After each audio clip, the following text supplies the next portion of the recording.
एक बार एक राज्य में बहुत से लोग आलसी हो गए।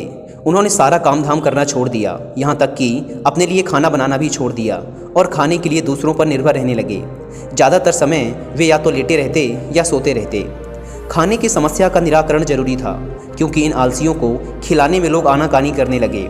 एक दिन सभी आलसियों ने राजा से मांग की कि सभी आलसियों के लिए एक आश्रम बनवाना चाहिए और उनके खाने की व्यवस्था करनी चाहिए। राजा नेक और दयालु होने के साथ साथ बुद्धिमान भी था। उसने कुछ सोचकर मंत्री को एक आश्रम बनाने का आदेश दिया। आश्रम बन के तैयार होने पर सभी आलसी वहां जाकर खाने और सोने लगे।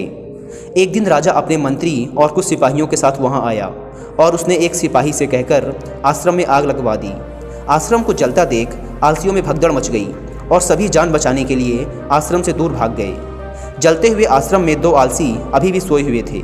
एक को पीठ पर गर्मी महसूस हुई तो उसने पास में ही लेटे दूसरे आलसी से कहा, मुझे पीठ पर गर्मी लग रही है, जरा देखो तो क्या मांझ रहा है। तुम दूसरी करवट लेट जाओ। दूसरे आलसी ने बिना आँख खोले ही उत्तर दे दिया। यह देखकर राजा ने अपने मंत्री से कहा, केवल ये दोनों ही सच्चे आलसी हैं, इन्हें भरपूर सोने और खाने को दिया जाए। शेष सारे काम चोर हैं, उन्हें डंडे मार मार कर उनसे काम करवाया जाए।